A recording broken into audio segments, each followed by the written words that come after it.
All right, glad everybody is out here.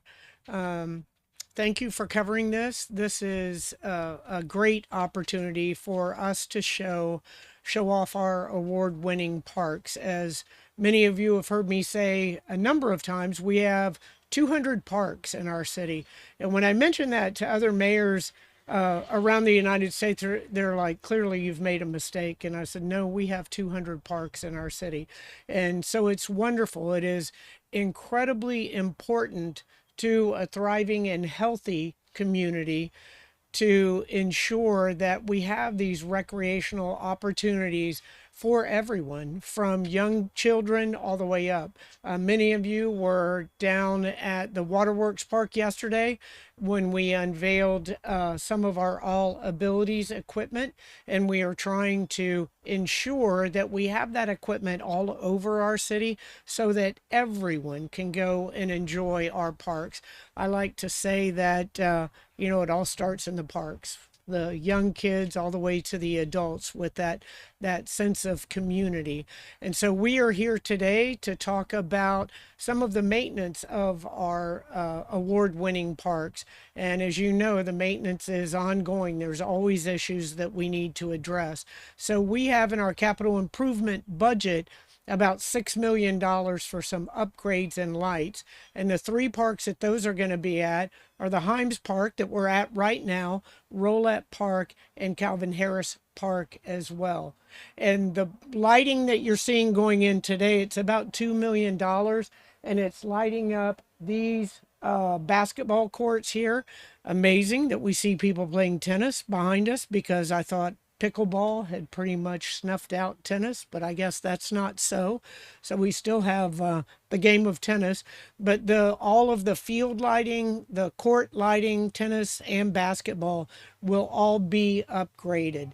And so this is a wonderful amenity for this area of town. And again, we're going to be over in the Rolette Park and other areas as well. So I am going to bring up the most amazing Parks and Recreation Director in the entire United States, Ted Fowler, to give you more detail on these projects. Ted?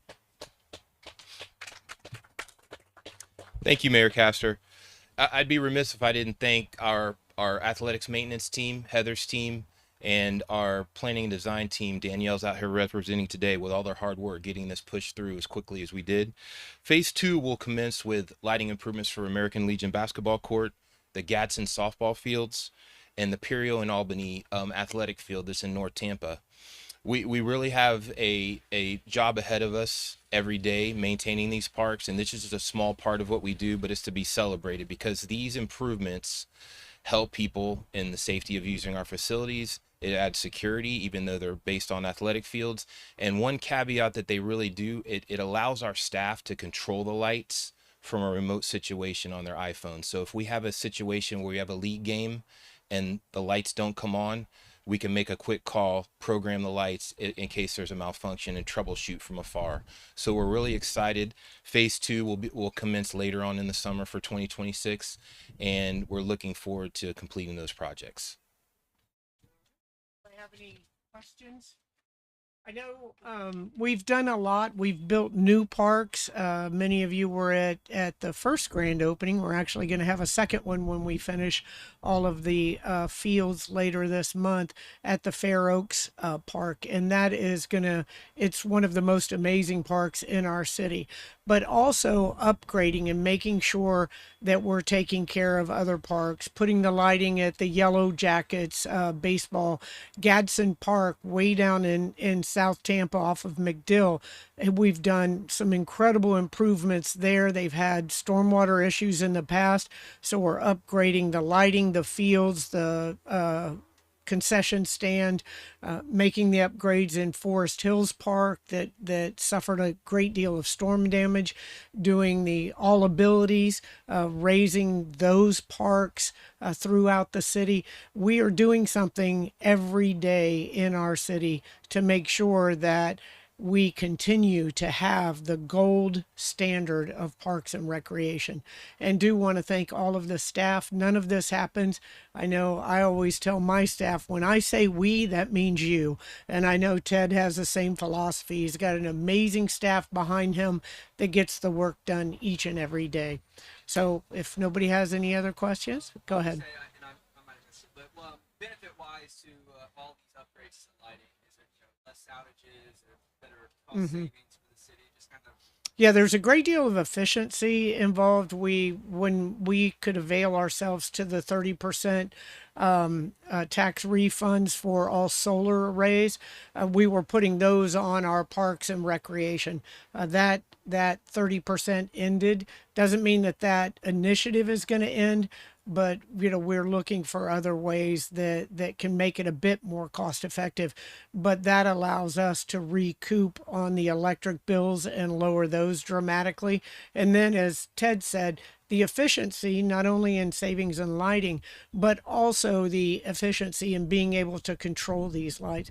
If you have a little league game that's going extra innings, the last thing you want is the lights to go out. And so we'll be able to control that as well. Working on our swimming pools, putting in new pumps and systems for those. We're the only, I'll say, in the Tampa Bay area, our city, I would go out on a limb and say we probably have the most swimming pools of any city, and there are actually jurisdictions that have 0 swimming pools. And so we're very, very fortunate to be able to provide that service to our community as well. So there are a lot of, besides the ability to play on top-notch courts, fields, swimming pools, having that sense of community that parks build, there are the efficiencies and the savings in lighting, the ability to plant trees which cool our community. So just so many different advantages and value that come out of our parks. What does it mean just like having to get these upgrades and making sure that people have a safe, fun place to come to, especially with this, and not a lot of kids like to come out to parks. Right. Yeah, and we do want to make sure that we're providing those programs. And until I became mayor, having grown up in Tampa and been a part of Parks and Recreation, I wasn't aware of all of the programs that we have, from award-winning gymnastics programs, dance programs, rowing. We have incredible programs down at the JBL right on the river. We are improving and putting new docks in all over the city as well. Just a number of different improvements. But the best way that I could answer that question is when we did a $4 million upgrade to Forest Hills Park. And when we were there, I was having a conversation with the neighborhood watch leader, and she had grown up in Forest Hills and actually lived a couple houses from where she grew up.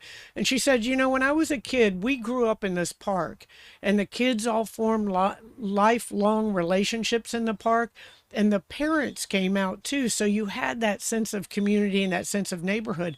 And she said when the park fell into some disrepair and people's attention went other ways, that sense of community somewhat faded. And now to have all of those upgrades that pull not only the kids in, but the parents in as well, it just builds a sense of community, in addition to keeping our residents and visitors healthy.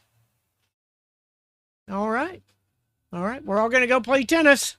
And if anybody wasn't aware, Heather Erickson was the Josephine Howard Stafford winner yesterday at our Women's History. That is a very prestigious award. So congratulations, Heather.